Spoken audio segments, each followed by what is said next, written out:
So, Mr. President, what this amendment looks to do is use some more of the money that was set aside for the federal match for the NLX train.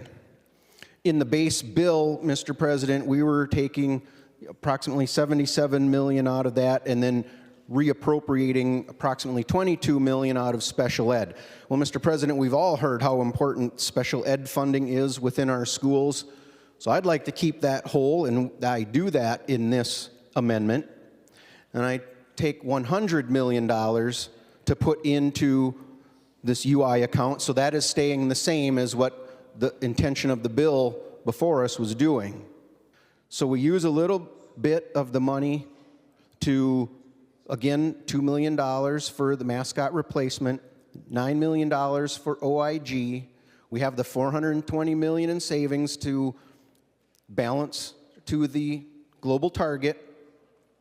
And then the rest goes into our new account, the student basic allowance.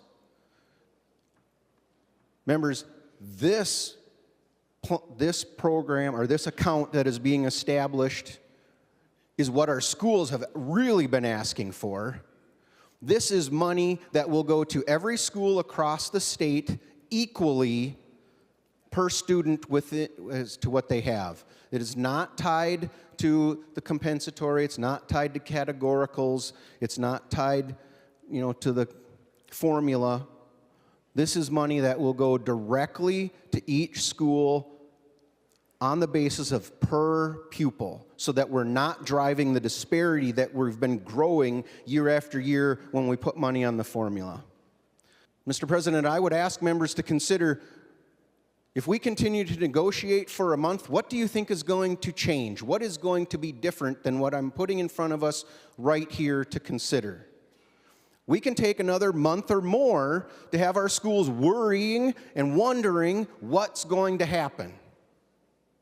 Or we can take this that is in front of us right here and tell our schools, here's a plan that had very good bipartisan support in the other chamber.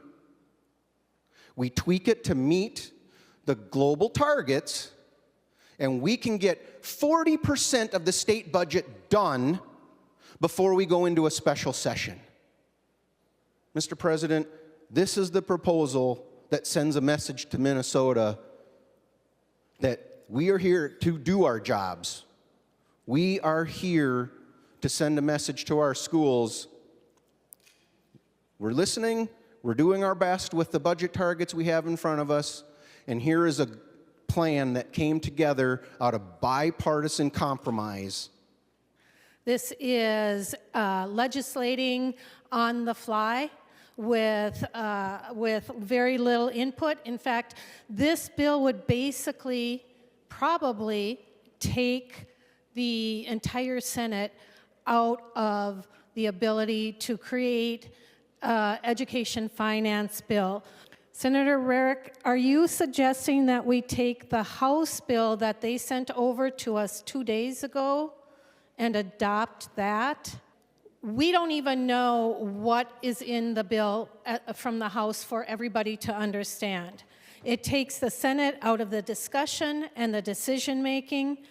You know what, Mr. President, I have been tracking and following the negotiations over in the other chamber, working and communicating constantly. So to say that the Senate, has no idea, I mean, that's a choice if we're not following what's been happening in the other chamber in our issue areas. So am I asking the chamber to accept the language that was passed in the other body bipartisanly? Yes, I am.